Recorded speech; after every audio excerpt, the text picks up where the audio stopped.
नमस्कार, आप देख रहे हैं एसपी नया न्यूज़। मैं हूं आपके साथ अमन और एक बड़ी खबर झारखंड से आ रही है, जहां के मुख्यमंत्री हेमंत सोरेन के ऊपर इस समय गिरफ्तारी की तलवार लटकी हुई है और ये लगातार संभावना है कि उनको गिरफ्तार कर लिया जाएगा। आपको बताते चलें कि पूरे उनके आसपास जो आवास है, उसके आसपास जो है धारा 144 लगा दी गई है और 100 मीटर की दूरी, यानी कि जो उनका आवास है उसके 100 मीटर के आसपास तक भी कोई भी जो है शख्स आ नहीं सकता। इसके अलावा वहाँ पर 2-3 लोग जैसे जमावड़ा हो सकता है, उसकी संभावना को भी खत्म किया गया है। यानी धरना प्रदर्शन पर पूरी तरह से रोक लगा दी गई है। आपको बता दें कि यहाँ पर तकरीबन 10 गाड़ियों से सीआरपीएफ के जवान और ईडी अधिकारी पहुंचे। यानी कि जो हेमंत सोरेन है वो लगातार जो कह सकते हैं आंख मिचौली का खेल खेल रहे, तो उनसे पूछताछ के लिए आज जो है कह सकते हैं कि हेमंत सोरेन का जो कांके रोड स्थित आवास है वहां पर ईडी पहुंचती है और 10 गाड़ियों के साथ में, यानी कि पूरा लाव लश्कर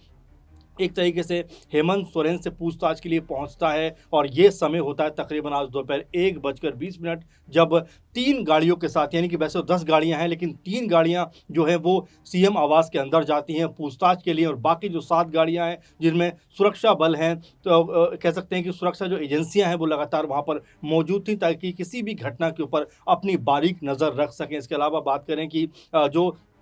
झारखंड के जो कई अफ़सर भी इस दौरान उनके साथ में थे, क्योंकि लगातार ये भी कहा जा रहा था कि तमाम तरह से जो हेमंत सोरेन है वो कानूनी जो कह सकते हैं कि जानकारी भी हासिल कर रहे थे कि क्या किस तरह से उनको पकड़ा जा सकता है, किस तरह से वो बच सकते हैं। इसीलिए लगातार पहले भी ये कहा गया कि दिल्ली में वो कह सकते हैं कि उनके घर पे छापेमारी हुई, लेकिन वो वहाँ से भी बाहर निकल गए। इसके अलावा आपको बता दें कि जो ज़मीन का घोटाला है उसको लेकर पूरा प्रोसेस है। इसके अलावा जो खनन का मामला है, उनके ही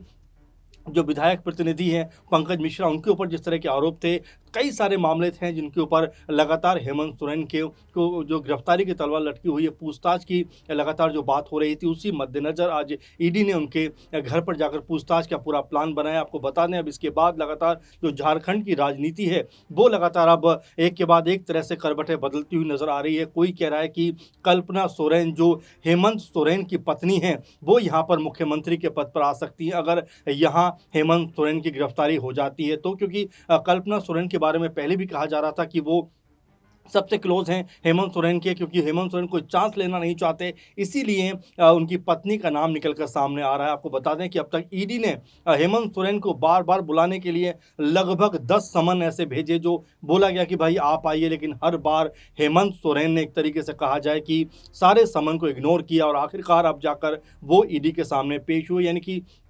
लगातार ईडी के जो अधिकारी थे वो हेमंत सोरेन से पूछना चाहते थे, बात करना चाहते थे, लेकिन हेमंत सोरेन लगातार उनके जो समन थे उसको नज़रअंदाज कर रहे। आपको बता दें कि जो कल्पना सोरेन इससे पहले भी चर्चाओं में उस वक्त आई जब जो कह सकते हैं कि हेमंत सोरेन पे इससे पहले भी जब पूछताछ के लिए दबाव बनाया गया तब भी ये बात कही गई, और जो बीजेपी के बड़े नेता हैं निशिकांत दुबे, सांसद भी हैं गोड्डा से, उन्होंने ये बात कही थी कि जो हेमंत सोरेन है वो अपनी पत्नी यानी कल्पना सोरेन को मुख्यमंत्री बनाना चाहते हैं, इसीलिए पूरे का पूरा प्रोसेस वो करते हुए नजर आ रहे हैं। आपको बता दें कि आखिर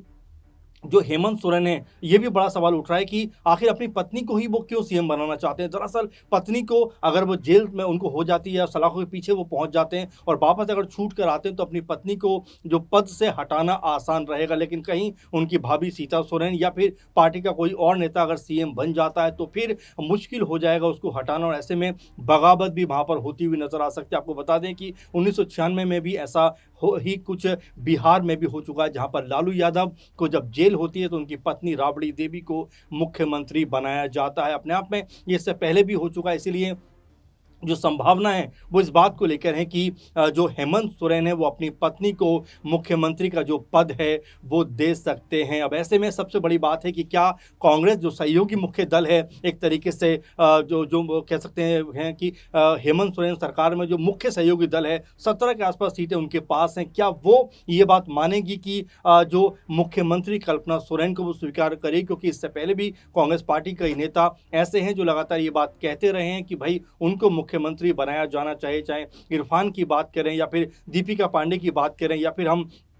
जो है अम्बा प्रसाद की बात करें, ये वो चेहरे हैं जो लगातार कह सकते हैं कि हमेशा सुर्खियों में बने रहे कि किस तरह से उनको सीएम पद पर भेजा जाए या कह सकते हैं महत्वपूर्ण पदों पर भेजा जाए। इसी तरह से अगर बीजेपी की बात करें तो उनके पास भी 20 से ज़्यादा सीटें हैं और वो लगातार इस तिकड़म में रहते हैं, किसी भी तरह से अगर उनके हाथ कोई मौका लगे तो वहाँ पर वो अपनी सरकार बनाते हुए नजर आए। क्योंकि आपको अगर याद हो तो हेमंत सोरेन ने कहा था कि बीजेपी लगातार उनकी सरकार को आरी से काटना चाहती है, लेकिन उनको वो आज तक आरी नहीं मिल पाई है। झारखंड विधानसभा में कुल 81 सीटें हैं और इसी साल के अंत में चुनाव होने वाला है, उससे पहले लोकसभा चुनाव होने वाला है। तो ऐसे में सवाल उठ रहे हैं कि क्या कल्पना सोरेन को अगर मुख्यमंत्री बनाया जाता है तो क्या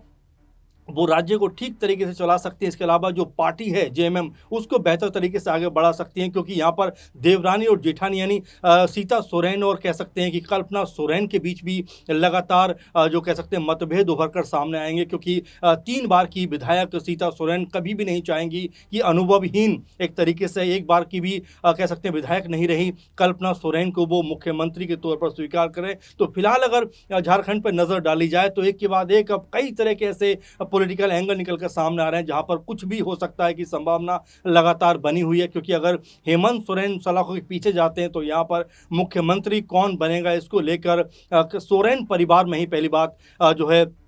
लड़ाई झगड़ा और तिकड़मबाजी देखने को मिल सकती है। इसके अलावा जो सहयोगी दल हैं कांग्रेस पार्टी, आरजेडी और भी जो लोग इनके साथ हैं वो भी इसमें कह सकते हैं कि अपना पक्ष रख सकते हैं। तो क्या यहाँ पर कल्पना सोरेन मुख्यमंत्री बनती हुई नजर आएंगी? क्या कल्पना सोरेन को मुख्यमंत्री पद मिलेगा या फिर यहाँ पर सीता सोरेन कोई बड़ा दांव खेलती हुई नजर आएंगी? आपको क्या लगता है कि क्या वाकई झारखंड के अंदर मुख्यमंत्री का जो पद है हेमंत सोरेन के बाद वो किसको मिलना चाहिए? कल्पना सोरेन, सीता सोरेन या फिर हेमंत सोरेन के छोटे भाई यानी बसंत सोरेन? अपनी राय जरूर दीजिए और लगातार हमारे साथ बने रहिए। देखते रहिए एसपी9 न्यूज़। नमस्कार।